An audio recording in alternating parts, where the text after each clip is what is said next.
Heroscape here today, coming at you with another installment of the new series ranking Heroscape Age of Annihilation. Today, Raelin.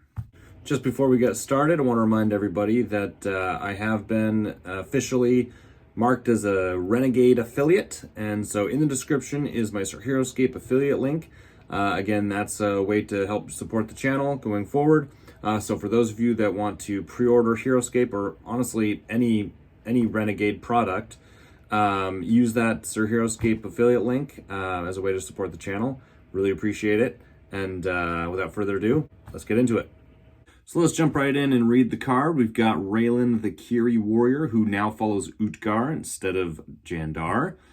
Still Kyrie, still unique hero, still warrior. Change in personality is now relentless. This is very significant.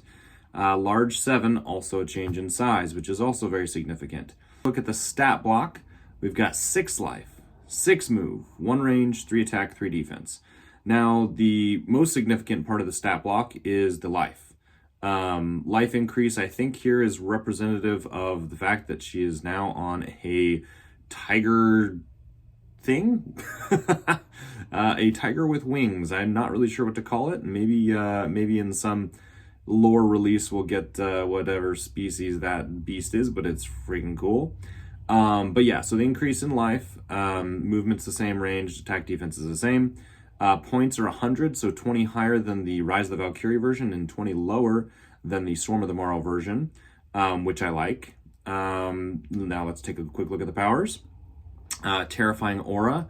While opponents' figures are within 4 clear sight spaces of Raelin the Kyrie warrior, they lower their defense value by 1. Twist the blade. If Raelin inflicts at least 1 wound with a normal attack or a leaving engagement attack, she inflicts 1 additional wound. And then flying, which is consistent with her other versions. So, immediately, there are some really cool synergies here. First off, she maintains an aura ability, just like her Rise of the Valkyrie version, where it's an aura of 4. But now it's decreasing defense of the opponent's figures by 1. And Twist the Blade gives her an offensive option, right? The first Rise of the Valkyrie version didn't really do anything.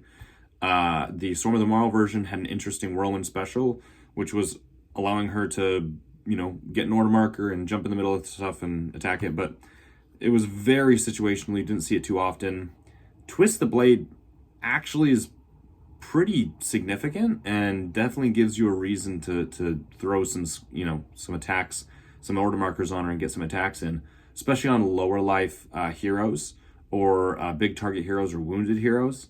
Her getting height with flying and, getting an attack of 4 with a potential insta additional wound is really nice.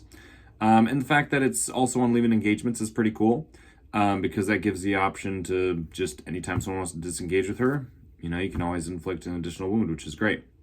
So I really like the abilities. They're simple, they're effective, and they're great. I really like them. Very thematic. 2 things that are very significant for how she will operate going forward is Relentless. Now, Relentless has a lot of synergies in Heroscape. There's a lot of different synergies. Specifically, the most significant is the Death Knights. Now, Death Knights historically have been pretty trash. In fact, not good really at all. They have their uses and they have their fun games where, you get to go out and force opponents to roll hardly any defense. But then, your 2 attack never really does much damage anyway. So sometimes they just fall flat on their face. But now you're adding a very significant bonder to their midst. You're adding, 6 life hero bonder that has 6 movement, so high speed, flying, so very mobile, has an aura ability, right, which is very significant, and decent stats, so 3 attack, 3 defense, right? So she's a great bonder for them. And they already lower the defense by 2 on figures that they're attacking.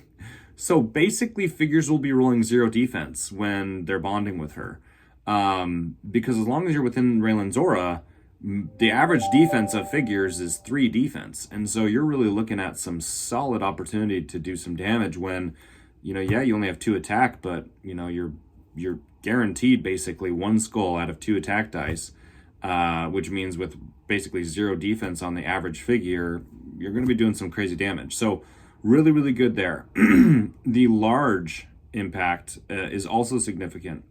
Raelin, Storm of the Morrow, and Rise of the Valkyrie had really good counters to them in that they were able to be, chain grabbed or, teleported or pulled, or, they could be targeted by abilities like Me Burks' Stare, which bypasses defense. A lot of abilities in Heroscape target and impact small and medium figures. And so you had Raelins who, could get targeted by these assassination, attempts, or these different abilities that could kind of, pick them apart. Being a large figure, that's significantly harder to do with a lot of those abilities. Well, not even harder, just impossible, right? So, any type of chain grab or move. In fact, I don't think there's any move ability that exists that can move a large figure from its current position. There might be a couple, but they're very insignificant, I feel. Again, that or it's VC, but in Classic, I don't think there's any. And so you basically have her immune to a lot of abilities, which makes her even stronger, right? In terms of what she's what she's vulnerable to. Additionally, something people don't really think about very much, but is very impactful on the game board when you're playing. The fact that she's double spaced. Now, double space makes it a little tougher to position, right? Sometimes, you can't really get on, those single hex, drop spots, which Raelin in her, her Rise of Valkyrie version loves to sit on. So you can't do the Raelin perches with her anymore. But it's more so that it extends the aura. So the aura is only 4 hexes from her miniature. But being double spaced actually extends the aura. Not beyond 4 spaces, mind you. Again, it's 4 spaces from the figure.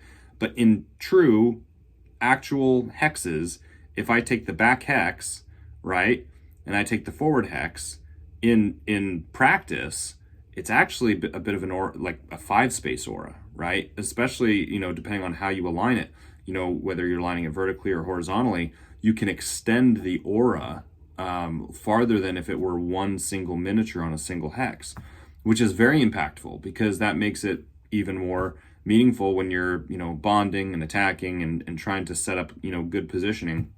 The fact that your aura is actually extending farther than it normally would, simply because you're a double space figure, which is very significant. So we've got a lot of really good things going on for Raelin, Raelin, Age of Annihilation version 3.0. I love that she sits between both versions of Raelin. Raelin at 80 points, Rise of Valkyrie is extremely undercosted, and Raelin, Storm of the Morrow, I wouldn't say is extremely overcosted, but she is overcosted for what she does. And so Raelin, Age of Annihilation at 100 feels really good. It feels like she's going to be able to fit into a lot of armies. Feels like you can still play her with the same way you would play the other Raelins, right? You still move her out. You can still use her kind of as an aura, kind of stopgap for what you're trying to do. But because it's not defensive, you're actually more going to target or use her in builds where you're trying to be highly offensive. And so the opponent might not be as interested in assassinating her or taking her out because, okay, she's not giving you +2 defense. She's not giving you +1 defense. She's only lowering, your defense. So she might not be as high a target to take out, which actually might make your high offensive plays that much more effective. And again, she's just got solid stats. 6 life, 3 defense is just nothing to sneeze at. She's going to stick around on the board for a bit. Now, Death Knights, I think, are going to go up in ranking in how they play. Now, we'll get to other abilities and powers and characters that impact that particular squad, but even so, Raelin being added to the Death Knights increases her value and increases her, I think, playability. Death Knights being able to have -3 defense on their figures is just ridiculous. They're still not going to measure up against, Knights of Weston, but I think they're going to go up in ranking slightly simply because they have a solid bonder that can really help them out offensively, which they already have base 5 defense. That's great. And yes, they suffer from development in only 2-figure squad, but basically you're kind of guaranteeing that every attack they do get off is going to get some decent, decent damage. And you've got a hero now that can, bond and, kill some heroes. So anyway, want to make this again another quick video talking through the different synergies and kind of the implications of this new unit, Raelin, Age of Annihilation, to give her a current, off the cuff, based off of my, feeling and what I know about her.